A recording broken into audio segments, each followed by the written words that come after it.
Welcome back, guys, to All in TV StarCraft 2 commentary slide and legend here, of course. Finally bringing you another game. It's been a little bit of a while. You know, everyone's been pretty busy with the major tournaments going on nowadays. MLG Winter Championship, of course, last week, as well as IPL going on right now. And GSTL just concluded. GSTL just has finished. We will not spoil those results for you, but you guys should definitely go check them out. Some excellent games there. And yeah, getting to this game here, we have our red, that was a Terran Zerg player here, LiquidZenio, formerly known as OGS Zenio. Yep, formerly known as OGS Zenio, of course one of the strongest Zergs out there. He's in Code S at this moment. Oh, just kidding, he just got knocked out by American Prime. But still, he was in Code S, that's all that matters. Yeah, speaking of which, I can't remember the last time Zenio's won against Marine King. Oh, that's true too. But to be fair, Marine King beats every Zerg out there.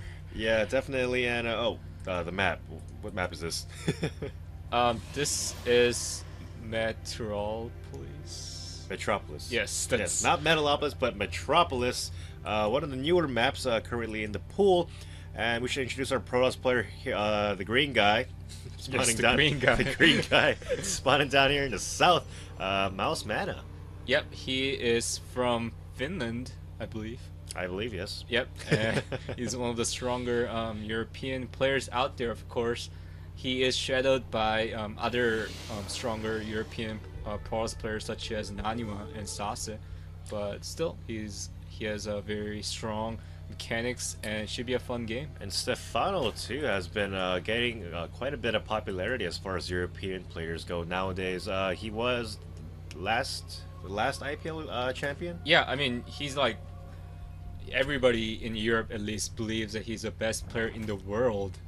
So yeah, I mean, he's definitely of that caliber. I'm not sure if he is the best, although, you know, StarCraft 2 is still, you know, fairly young game, and, you know, people are still kind of settling in. And that probe. Yeah, actually does get the probe there. You know, a little bit unfortunate losing that, and a bunch of Chinese characters not coming, Chinese characters coming down. Chinese. Yeah, and Mana did drop on the pylon. He last minute cancels it, and so Zenio is going to be able to put up his hatchery. Yep, and you know, of course, Mana just going for that standard forge into expansion, getting the cannon down to the extra safe before the gateway.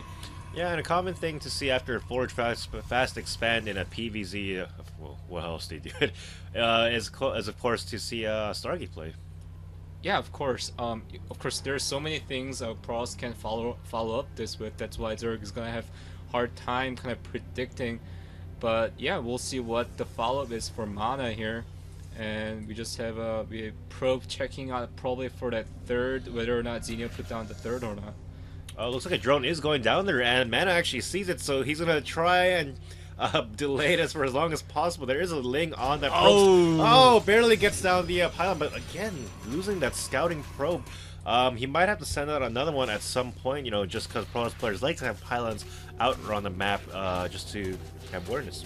Yep, and Zenio is going for a total no gas list so far, so he's really banking on heavy economy. He's gonna get a lot of drones up.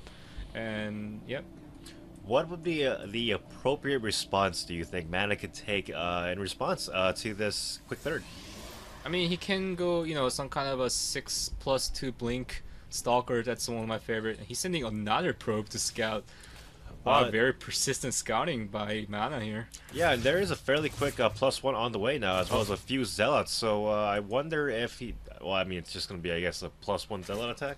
Yeah, it could be. I mean, it could be simple as a very fast 4-gate +1 attack, but you know, we'll see. And he does see that he takes the 2 gas right now, so the Zergling speed and Roach are gonna be kind of delayed.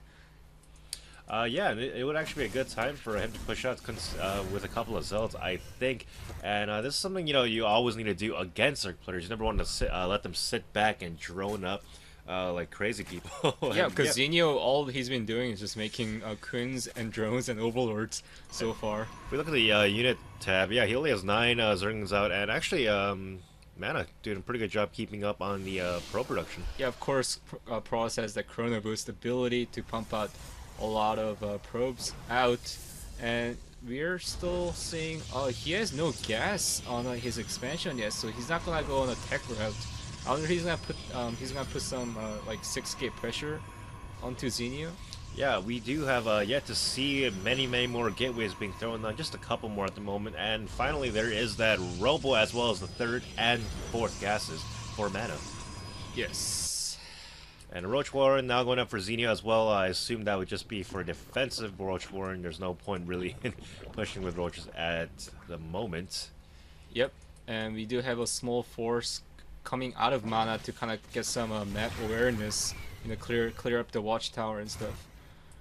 Yep, and he's doing just that. A couple of things now on the way. Actually, a Spore Crawler on the way for mana, who I guess is kind of who might be worried about potential Stargate play. Yeah, I mean Stargate or DT. Or just DTs. might as well just get the Spore Crawler up.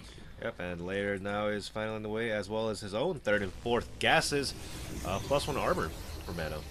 Yep, and I wonder what Mana's gonna do with this Robo. Maybe he'll get a very fast Colossus, or maybe he's gonna go some kind of a 3 Immortal push with a Warp Prism. That's always a really cool build. I feel like both players are being pretty playing really defensively right now at the moment. Yeah, Mana hasn't really given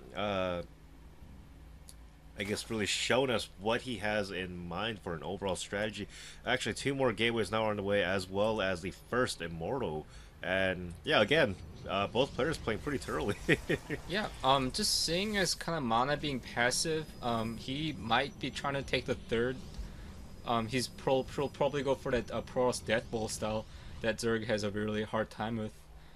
Yeah, I mean, that's kind of a lot of times you see a Protoss player push out with some sort of fairly early to mid-game timing push, and once that fails, then you see the Protoss turtle back, and oh, actually, Ling's running in here, getting a full scout, sees the Immortal pop out, and they're not going to be able to get a whole lot done. Maybe get the pylon. Nope, it's not going to go down. Yeah. Yeah, and actually, he should have run into the main base with those if he could have to get even more of a scout, but not going to do that. Does see all those sentries, however, so he might very well be expecting a fairly quick threat from his Protoss opponent. Yep, and the Zenio is going for a Hydralisk stance, so he's definitely expecting you know, 3 Immortal push that's the Protoss is so famous for, and Mana does put down the third Nexus down. Yeah, Zenio has dropped down his Spire, however, so you know we will be going into that tech route. Meanwhile, a War Prism. Oh, this is gonna be fun on the way for mana. Yep, I think this is exactly the build I was talking about. He's gonna, you know, use a Warp Prism as a forward pylon, and gonna put a lot of pressure into Zenio. And are you tired? What? Oh yeah, sorry. I'm sitting on this legend here. I just keep rubbing my eyes. It's been a weird day. Anyway, Twilight Council is. We actually played a lot of StarCraft today, man. Oh yeah, I mean and we watched a lot of StarCraft 2 as well. We've just been sitting here nerding out, you know, staring at eating pizza. God, just not the healthiest lifestyle. But it's Sunday, and so who gives a shit? We're gonna do what we want. And yeah, finally, now breaking down these rocks to help secure his third base is MouzMana. Yep, as well as getting that blink and +3. Where did that Warp Prism go? There is something flying around. Sorry, +2. I don't know. What? Oh, that's just an observer. Okay, yeah, I guess we haven't seen the Warp Prism in play just yet. Yeah, and he's gonna look to be pretty on defensive posture as he's securing this third Nexus, and he'll probably put down a robotics facility to get the Colossus, Blink Stalkers, you know, the usual Protoss Death Ball out. This is also kind of odd. The Spire did finish a little bit ago for Zenio, and he has not started any Mutalisk production. I mean, maybe he just built it just in case he sees a lot of Colossus, he can get the Corruptors out. Okay, yeah. Actually, that's a good point. Yeah, I've never thought of Zerg players getting a Spire just solely for the Corruptors, at least preempting it anyway. Yeah, I mean, the Roach Hydra Corruptors kind of went out of fashion, right? But it's still viable, and there's a forward zealot harassment going on the main base. Maybe he can target down Spire. That would be huge. Yeah, Spire is working on +1. He is going to go straight for that one zealot. Not able to get to it for some reason. He's going to target down a couple of drones. How many can he get? Meanwhile, here at Mana's third, a little bit of pressure from Zenio, but not being able to get a whole lot done. He's got way too many sentries and Immortals. Oh my gosh! And not going to get the Spire. Oh, it does get the Spire. That's barely, huge. Barely does get it, but at what cost? A two-prong attack from Zenio here at the front, as well as at the third. The third base will go down what for sure. What an excellent force field right there, trapping all the Zerglings. Oh, another excellent force field. All of these things are going to go down to third base, however, is in shambles, and actually he could come in through the side there if he wanted to do a sandwich attack. No, he's not going to do that. How many force fields does, not Zenio, Mana have left? I'm not sure, but the force that was upgrading the +2 attack just went down, so that's actually a huge loss on Mana. And of course his third went down as well.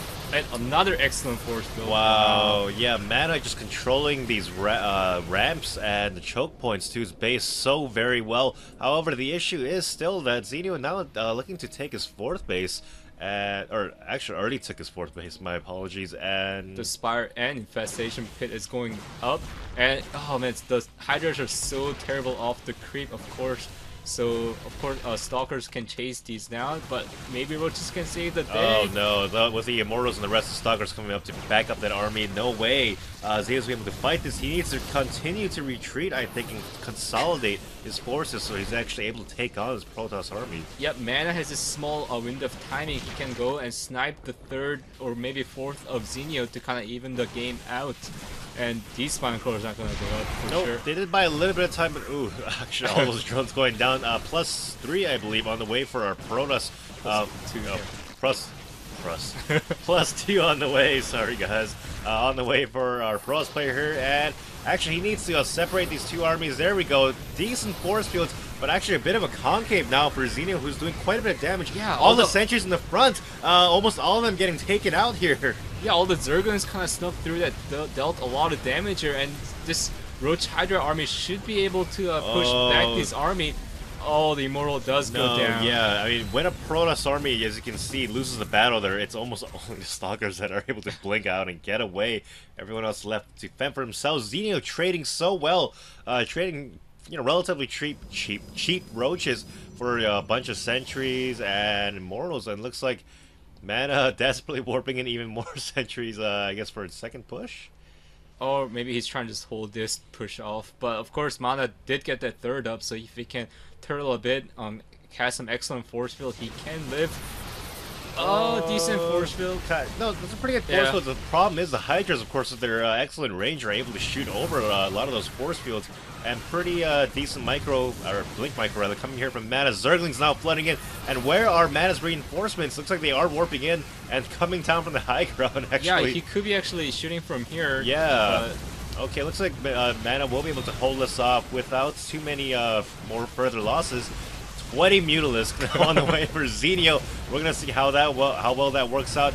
Keep in mind though, Mana does have quite a few Stalkers with the +2, now +3 just being started on the way. Yep, but with the 20 meters on the way, there's gonna be no way for Protoss to really move out on the map because there's really no cannons or the high temper storms to. Oh, I guess there's cannons preemptively up before the mutas are here, so that was really good on Mana's part.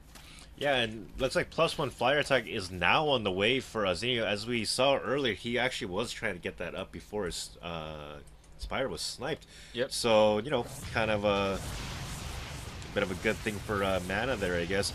And these cannons, as you can see, cannons not the best against Mutalisk, at least not in this number. And they're going to go after the probes now, ignoring that last cannon. And how much damage is he taking at the moment? If we look at the workers kill tab, it's 16 Mutas will be able to get out of here, or should anyway. Yep. Does drive the Mutas away, but he did suffer a lot of losses, losing all the cannons and the probes.